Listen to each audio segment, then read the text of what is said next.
he did a great job getting back to us. Great, thank you. And I would like to kind of circle back to one of the first things that Vandy talked about, that this is a living document and does change throughout the year. So if there are any commissioners that have anything that they want to bring to the auditors, the Auditor General, please do so. You know, there was a request, there was a deadline, but that doesn't mean that you can't bring things up throughout the year. So That's a good point too. And we did receive a couple of requests from commissioners, but yes, anytime you have any concerns, please let us know. okay, any questions, comments, discussion from commissioners? Commissioner Colleen? Yeah. Thank you, Madam Chair. On page 7 of your report, you were noted key concerns, and the last one was monitoring third-party contracts, which is not a phrase I hear a lot around here, but these are just, we contract for whatever we contract for, right? Is there a way the Auditor General can assess that? This is a concern of mine. You seem to be speaking to management's monitoring of contracts, right? Because every contract has a contract manager to see it through. But you also refer to the high turnover, the inability to hire, that kind of stuff. So I'm also concerned about the third-party contracts from our end as a commission, because I'm concerned that our staff we don't have enough to really go through every single contract.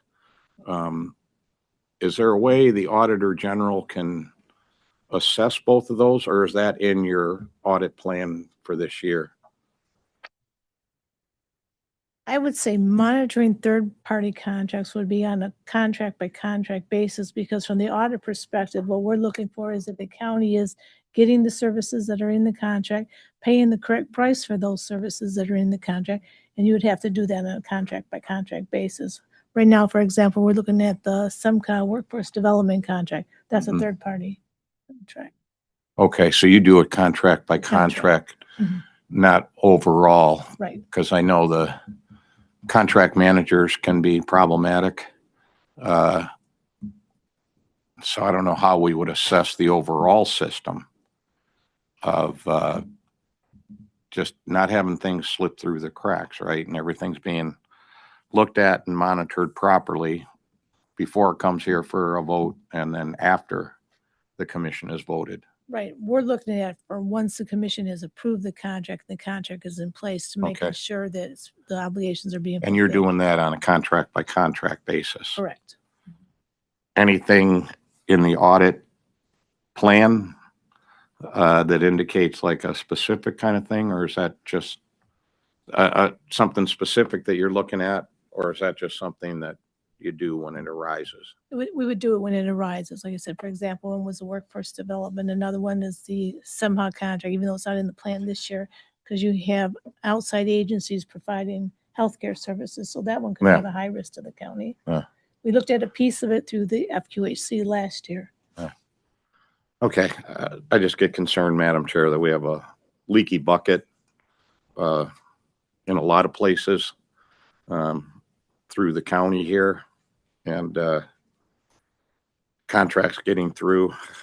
So, okay, we'll leave it at that. Thank you, Madam Auditor General. Thank you, Madam Chair. Commissioner Peterson Mayberry. Thank you, Madam Chair. Good morning. Through the chair. So my colleagues started where I was going as well, but my question is more on the retention and the succession planning. So have we decided or have we identified any particular department who's doing really well in this space? Because it's saying that people are leaving faster than we can hire. I know we're entering the collective bargaining is helping, but have we identified any department where that gap During budget season, I know we sat and listened to all departments and they all identified that they have a deficiency with personnel. But in your review of the process, are there departments that stand out that are doing something really well that we need to make a best practice in other departments so that we can close and narrow that gap of retaining personnel and then allowing really good knowledge to walk out the door? I would say from our perspective, no, No. because we're gearing in on the highest risk in the county. So them are going to be the departments that do have lack of succession planning, lack of made policies and procedures in place, lack of control environments, because we're looking at the highest risk. The departments that we believe based on a risk assessment is a low risk, those are the ones we wouldn't be looking at. Okay, so those who have the highest risk, have we identified what they're doing that needs, I won't say wrong, but we need to address the way that they're doing things since there are departments with a low risk as well? I would say overall, I think the greatest risk and what the departments and elected officials need to do a better job is monitoring contracts to make sure we're getting the services we should be getting and we're paying the prices based on the contract. That's the highest risk. The highest risk, so not personnel and succession Well, plan. that all leads into the monitoring, because if you don't have the personnel and the succession plan in place, you're not able to do the monitoring that you should do. Okay, so the full ecosystem. Okay. Thank you, Madam Chair. Madam Chair. Commissioner Kling. Thank you.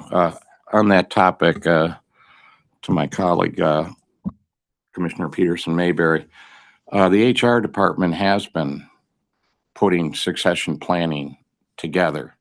And we get reported on that in the GovOps committee, I believe, government operations.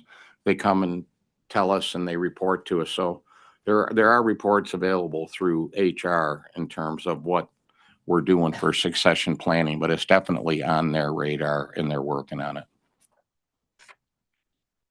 So thank you. Through the chair, I think that's the challenge for me is because every time we're talking to departments, we're hearing the same thing. Yep. So we know the definition of insanity, right? We keep doing the same thing, expect different results. So I just want to make sure as we're moving into, times where business is ramping up and we're doing all these things, we don't want the reason to be, people are overworked, they're getting spread very thin, and that's what we're hearing. People are getting spread very thin because the departments don't have the personnel that they need to execute the work. So, yeah, thank you. Around here for a little while, you'll hear it. We've been hearing this for years, right? The inability to hire, the inability, and then turnover. It's been a systemic problem in the county for years. Thank you. And Marcy, I don't know if you can offer any insight on the role or the purpose of an audit that would be done for Commissioner Peterson Mayberry's question regarding succession planning versus a report that HR is providing to the commission. What would be the difference? Like what's audit looking at versus really? Audit would be looking at the processes that personnel is going through to fill the vacancies that are there, how long it's taken to fill vacancies. I would say how we're advertising for those vacancies, how we can get the people into the county, audit those processes and the policies and procedures related to them, rather than reporting on what they're doing, which is what personnel would do. So through the chair, so that's helpful. And I guess for me, if in looking at processes, we have evidence that really can tell us if the process that's in place is working, right? So from your lens, if there are departments that have fewer, to your point, low risk, then what are they doing that other departments who have high risk are doing so that everybody's doing the same thing across the board and it becomes a standard? So thank you. Thank you, Madam Chair.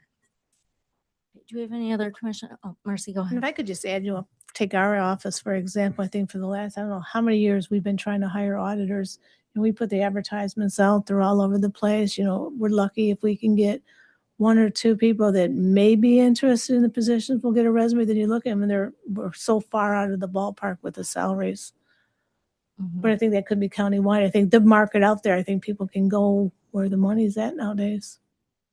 And I think to that point, the way that we're advertising, so the companies that are doing really well, whether it's a municipality or not, there are things that they're doing that we need to best practice. So I've talked to colleges and universities getting students right out. They may not have the experience. So what are we willing to step into this space for if we think about longevity? And I think some of the creative ways that other companies are hiring, I think we need to identify those, because for us who are, Generation X, baby boomers, all the things, you can put things on paper, you can that's not the way that's not the way that it works now. Even job fairs, those are becoming just outdated in the traditional sense. So I'm hoping that we are, if it's identified, then we know it, and then all the departments can kind of get in line with that. So thanks, Marcy.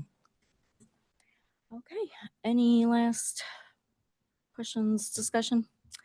Okay, hearing none, we do have a motion from Commissioner Garza and support from Commissioner Wilson. So please vote on your tablets. Motion carried. All right, great. Okay, Madam Clerk, next item. F, such other matters as may be properly submitted before the committee. I have none. Marcy, did you have any? No, we have none. Okay, next item. G, public comments. Is there anyone here who wishes to make a comment to the Committee on Audit? In person, on the phone, on Zoom? We receive any emails? No emails are received. Okay, if you're online, you can unmute yourself. Second call for public comments. Third and final call. All right, hearing none, next item. Adjournment. Is there a motion to adjourn? It's been moved and supported. All those in favor?